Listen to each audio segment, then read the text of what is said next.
Hello everyone, welcome back aboard the night train for the third video in this small mini-series of modelling a farmyard. Doing this one corner alone took way longer than I was expecting and way too long to edit down into a single video, but it's finally finished and I'm able to share with you the final stages that I went through in putting this all together. In part 2 I covered painting dry stone walling as well as scratch building various different kinds of fences, and also managed to put down a few bits of foliage as well. So, let's pick up where we left off.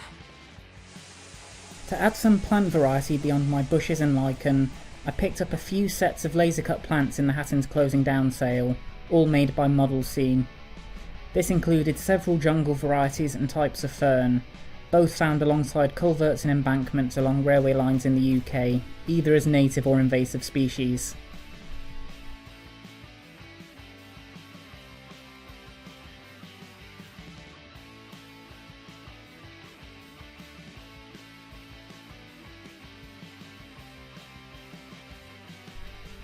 Using a craft knife, I carefully cut out each plant, taking care given the paper was thin and could easily tear.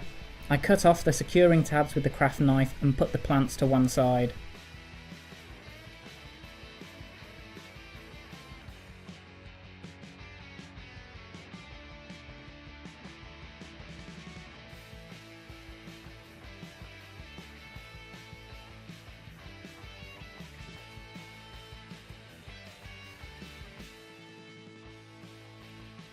With a small dab of PVA glue, I scattered these over the embankment and up by the dry stone wall.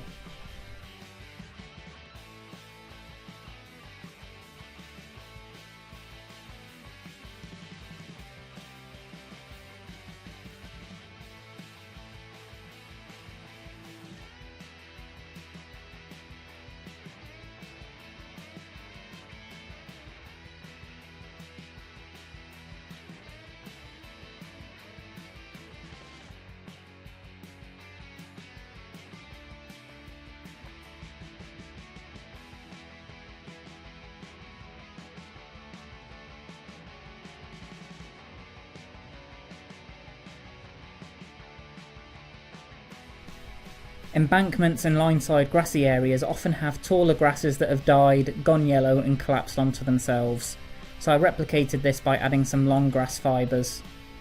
Using WWC layering spray, I made use of a toilet roll tube to direct the layering spray where I wanted it to go, in order to prevent grass fibres from sticking to the other plants or walling. I used a small piece of card to guard the tracks. The yellow layer of grass was then applied.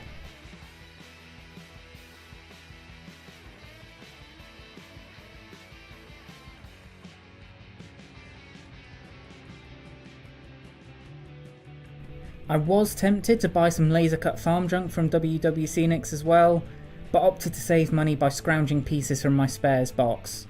I found some farm equipment, including an old tractor body, some wheels, ladders and a bucket arm from an old Thomas Trackmaster item. My first job was to primer all the parts that needed a layer of paint.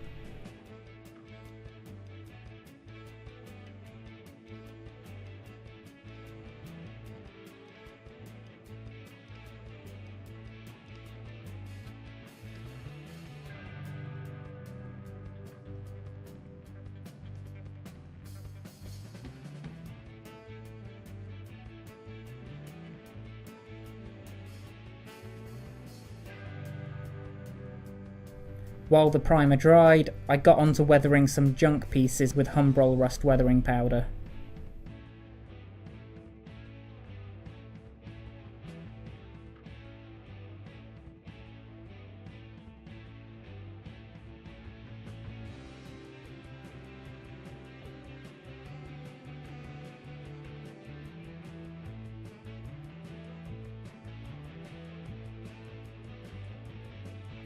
I repainted the bucket arm in a steely grey, and for the tractor body there was only one choice of colour I'd be happy with, despite the dark connotations this brings.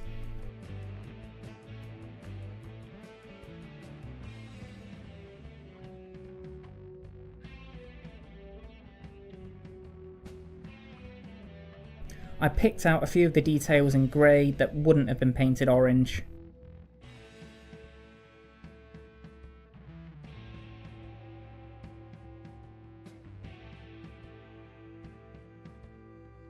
The repainted wagon wheels were given a rust weathering, which was then also applied to the bucket arm, and eventually the tractor body as well.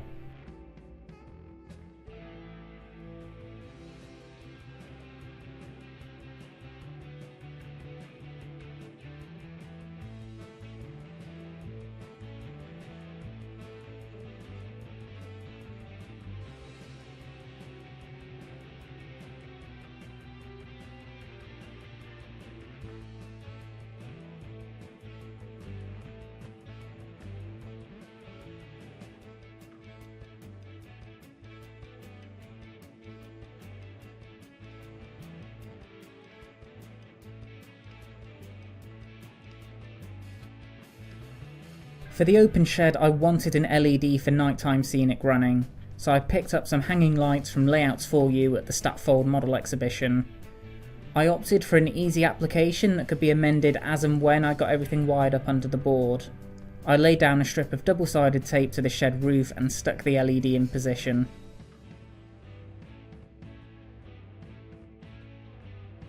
Using some smaller cuts of tape, I stuck the wires behind the front of the shed and ran them down the inside of the front legs.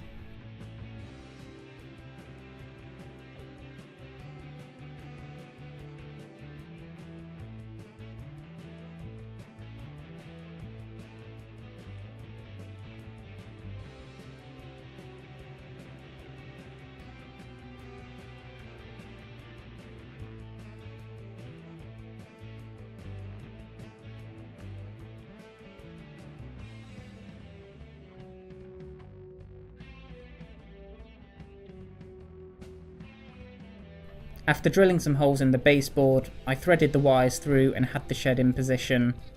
The wires weren't visible, which was what I was hoping for.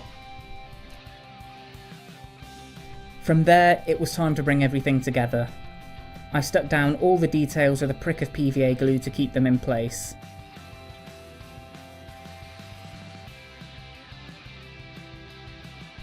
The various bits of scrap went down first between and behind the shed and garage.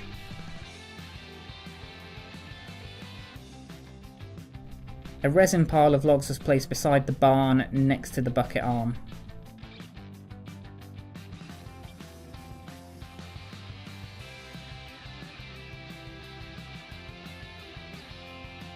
I put the barn find Corvette and garage back in place between the scrap piles.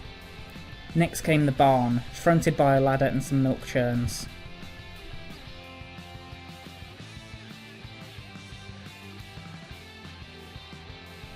Finally, I popped some vehicles into the open shed and open yard, along with some farmyard figures I had lying around. Going back to how the corner started, it is astonishing just how much the scenery has come to life. The stark contrast between the busy, grimy farmyard and the more unkept vegetation by the line side offers glimpses into two different worlds either side of the walling. Everything has come together brilliantly into a lively diorama that fleshes out the furthest corner of the layout. The fencing and buildings blend the landscape in naturally with the back scene, as do the Highland cows in the field by the line on the very edge. Showing off the scenery would not be complete without running a few trains. We've got Stepney back out, influenced by my recent trip to the Bluebell, and I've got Tiger out for another stretch of her wheels around the loop.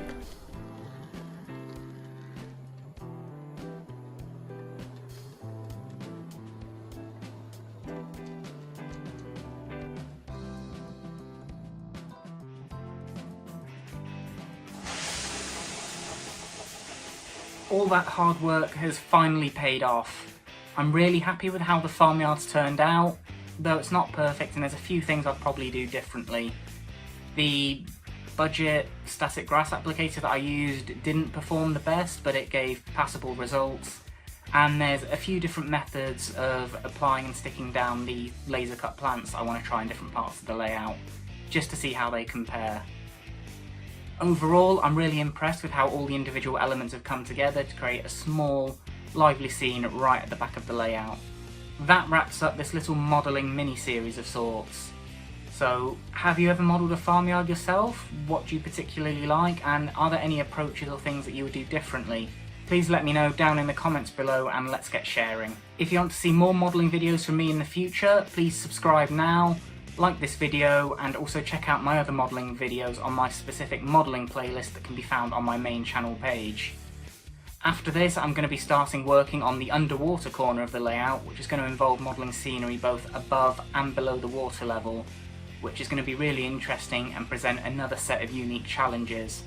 So if you're interested in seeing on how that turns out, be it great or poorly, then please make sure that you hit that notification bell to know exactly when I upload those videos in the future. So thanks again to everyone for watching, and I'll see you in another video very soon. Take care.